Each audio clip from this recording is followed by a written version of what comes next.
नाशिक महानगरपालिका निवडणुकीसाठी प्रसिद्ध करण्यात आलेल्या नवीन प्रारूप मतदार यादीवरून प्रभाग क्रमांक 9 मध्ये राजकीय गदारोळ माजलाय। या यादीत तब्बल 10 ते 15,000 बोगस मतदार नोंदविले गेल्याचा सनसनाटी आरोप करत ज्याने मतदार यादीतील नागरिकांची वास्तविक नावे शोधून दाखवली त्याला 1 लाख रुपये कॅश देतो असे थेट खुले आवाहन शिवसेना शिंदे गटचे उपमहानगर प्रमुख कल्पेश कांडेकर यांनी पत्रकार परिषदेत केले। कांडेकर यांनी निवडणूक विभागाला सादर केलेल्या 333 पानांच्या पुराव्यानिशी संचात प्रभाग क्रमांक 9 मधील प्रारूप यादीतील भीषण चुका उघड केल्या। त्यांनी सांगितले की 8 ते 10,000 मतांमध्ये प्रचंड तफावत, 671 दुबार मतदार, 12,000 मतदार इतर प्रभागात स्थलांतरित असतानाही प्रभाग 9 मध्येच दाखल एकाच घरात 10 ते 15 कुटुंबांची नोंद, काही पत्त्यावर NA नॉट ॲप्लिकेबल तर काही ठिकाणी न्यू, काही ठिकाणी शून्य, काही नावे कर्नाटकी भाषेत तर काही पत्ते रिकामे, काही पत्त्यांवर गंभीर विसंगती असल्याचं निदर्शनास आणून दिलंय। दरम्यान ही चूक नाही, हा निवडणूक प्रक्रियेवरील थेट प्रहार आहे असे कठोर शब्दात टीका करत कांडेकर म्हणाले की आज प्रभाग क्रमांक 9 मध्ये मतदारांची खरी संख्या किती आणि नोंदलेली किती याचा ठांग पत्ता नाही। ही यादी नागरिकांच्या मतदानाच्या हक्काशी प्रतारणा करणारी आहे। सर्वोच्च न्यायालयाने 31 जानेवारीपूर्वी निवडणुका घेण्याचे आदेश दिल्यानंतर निवडणूक आयोगाने घाईघाईत जाहीर केलेल्या यादीत झालेला गोंधळ आता राजकीय स्वरूप धारण करीत आहे।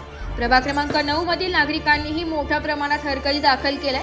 प्रभाग 9 मध्ये आता निवडणूक प्रक्रियेवर गंभीर प्रश्नचिन्ह निर्माण झाले असून यापुढील पावले निवडणूक अधिकारी कोणती उचलतात याकडे सर्वांचे लक्ष आहे।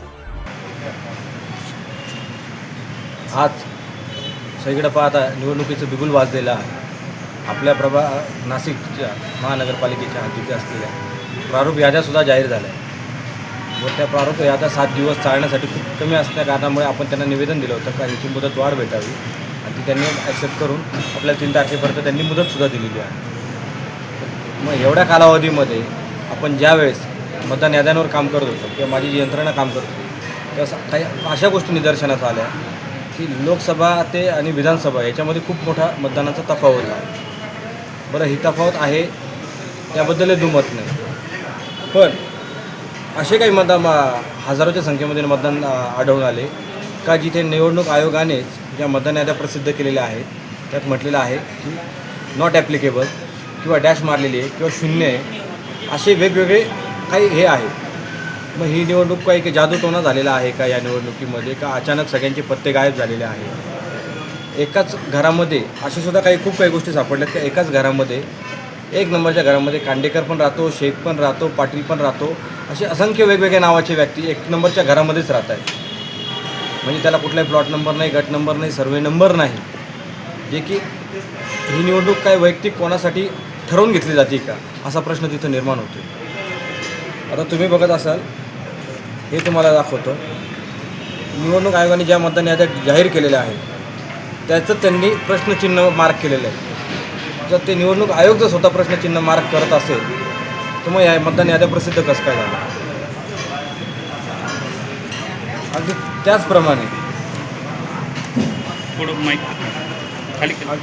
त्याचप्रमाणे ज्या मतदार याद्या ज्या प्रारूप स्वरूपाच्या ज्या मतदार याद्या जाहीर झाल्या त्या याद्यांमध्ये नावच नाही।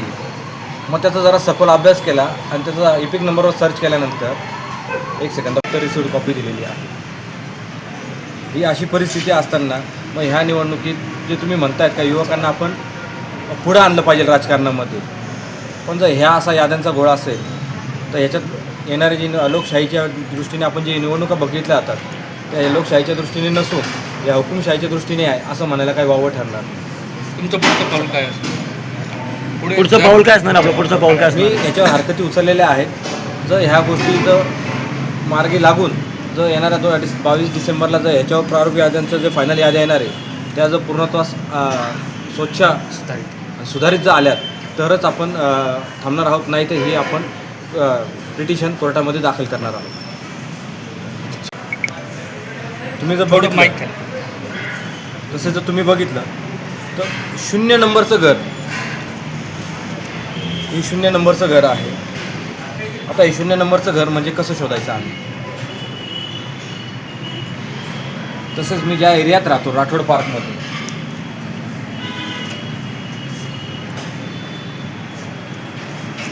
हा राठोड पार्कचा एरिया आहे. तर त्यांनी म्हटलेलं आहे राठोड पार्क, शिवाजीनगर, श्रमिकनगर, ध्रुवनगर, मोतीवाला कॉलेज. या राठोड पार्कमध्ये जर तुम्ही नीट बघाल, 1 नंबरच्या घरामध्ये किती लोक राहत आहेत. हे सगळे 1 नंबरच्या घरामध्ये एवढे लोक राहत आहेत. आणि एकाचंही आडनाव सेम नाही आहे, प्रत्येकाचं आडनाव हे वेगवेगळे आहे. कोणी पाटील आहेत, कोणी शेख आहेत, कोणी कुलकर्णी आहेत. असे अनेक वेगवेगळ्या कुटुंबांची नावं इथं जोडल्या गेलेली आहेत. अभ्यास करतो आणि पुढे करणार आहे याच्यामध्ये अशी तफावत दिसून आलेली आहे तर हे नावं नाही आहे किंवा डॅश आहे किंवा प्रश्नचिन्ह आहेत. माझं निवडणूक आयोगाला ओपन चॅलेंज आहे का त्यांनी मला हे याद्या वगैरे सगळ्या शोधून दाखवाव्या.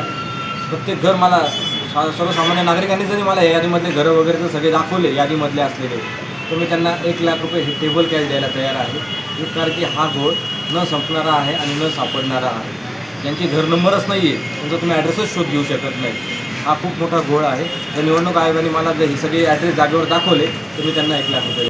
नाशिक लोकशाही न्यूजसाठी प्रतिनिधी रमेश खरात, सातपूर.